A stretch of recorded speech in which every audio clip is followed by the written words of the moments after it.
শরীয়তপুরের জাজিরায় ১১০ কোটি টাকা ব্যয়ে নির্মিত পদ্মা সেতু প্রকল্পের কনস্ট্রাকশন ইয়ার্ড নদী রক্ষা বাঁধের ১০০ মিটার অংশ ধসে পড়েছে।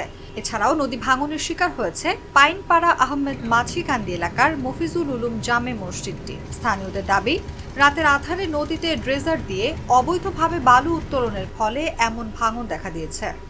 একবার মনে করেন গাঙ্গে ভাঙছে, নদীতে ভাঙছে, ভাঙ্গে মনে করেন এককালে পার করে হেলাইছিল।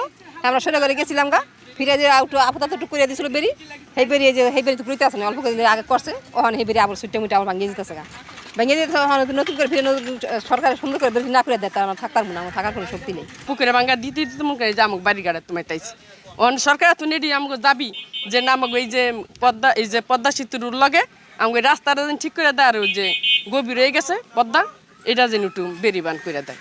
গত ৩ নভেম্বর থেকে বাঁধের নাওডুবা ইউনিয়নের মাঝিরঘাট এলাকায় ধস শুরু হয়। ১৬ নভেম্বর বিকেল পর্যন্ত বাঁধটির প্রায় ১০০ মিটার নদীতে ধসে পড়ে। এতে কংক্রিটের সিসি ব্লকগুলো পানিতে তলিয়ে যায়। এছাড়াও আশেপাশে ফাটল দেখা যায়। এই বর্ষাকালে আমরা একটুখানি চিন্তা ভাবনা করছিলাম যে জায়গাটা আল্লাহ রাখে না রাখে, তো বর্ষাটা পার হয়ে গেল হঠাৎ কইরা, কাড়াল নাই, স্রোত নাই, কিছু নেই। এর মধ্যে একদিন রাত্রবেলা শুরু করছে ভাঙ্গা, মানুষজন চেপে গেছে, আমাদের বাসার মাল সামানা সম্পূর্ণ সরে এলেছি। এই যে আমাদের বাড়ি। আর মনে করেন এই জায়গাটা আমাকে এক সময় ১১০ নল ছিল, এখন আছে ৪০ নল জায়গা। এখন মনে করেন যে সরকারে যদি একটু ভূমিকা না নেয়, তাইলে আমাকে থাকার মতন আর কোনো জায়গা নেই। এই বাড়িটি, এই বাসাটি আছে। পদ্মা সেতু যখন হয়েছে তখন হয়তোবা আমরা মানে কল্পনা করছিলাম যে আর কোনো সময় হয়তোবা নদী ভাঙনের কবলে পড়ে ঘর বাড়ি হারানো মানে হবে না আমাদের, প্লাস সবাই স্থায়ীভাবে বসবাসের জন্য আমরা স্টেবল হয়ে গেছি। কিন্তু না, গল্পটা এখন আবার আগের রূপে মন নিতেছে। নদী ভাঙন শুরু হয়ে গেছে, প্লাস আমরা যেখানে এখন দাঁড়াই আছি বেরিবাদ এলাকা, এখানে বেশ কিছু অংশ নদীর গহ্বরে চলে গেছে ভেঙে।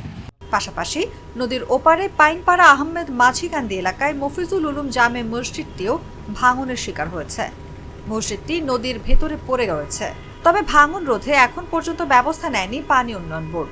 দ্রুত সময়ের মধ্যে ধসে যাওয়া বাঁধ সংস্কার করা না হলে হুমকির মুখে পড়বে নদী পাড়ের অন্তত ৫ শতাধিক বাড়িঘর ও ব্যবসা প্রতিষ্ঠান। যে স্থানটায় ভাঙন কবলিত হয়ে পড়েছে, দীর্ঘদিন ধরে এখানে উপরে বালির ব্যবসা ছিল, তো একটা বালির ব্যবসা করলে নিচে পানি দীর্ঘদিন জমা থাকার কারণে এখানে পানি চয়ে নদীর তলদি দিয়ে যখন যায় তখন যে আকস্মিকভাবে বালি সরে গেছে, সেই কারণে মূলত এখানে ভাঙনটা হয়েছে। রক্ষার জন্য ইতিমধ্যে আমরা ঊর্ধ্বতন কর্তৃপক্ষকে জানিয়েছি, ঊর্ধ্বতন কর্তৃপক্ষ সাইট ভিজিট করেছে এবং তারা তাদের সদয় নির্দেশনা মোতাবেক আমরা যত দ্রুত পারি এখানে রক্ষা করার ব্যবস্থা গ্রহণ করব। পানি উন্নয়ন বোর্ড সূত্র জানায়, ২০১০-১১ অর্থ বছরে পদ্মা সেতু থেকে মাঝিরঘাট হয়ে পূর্ব নাওডুবা আলমখার কান্দি 0 পয়েন্ট পর্যন্ত ২ কিলোমিটার পদ্মা সেতু প্রকল্পের কনস্ট্রাকশন ইয়ার্ড বাঁধ নির্মাণ করে বাংলাদেশ সেতু কর্তৃপক্ষ। এতে ব্যয় হয় ১১০ কোটি টাকা।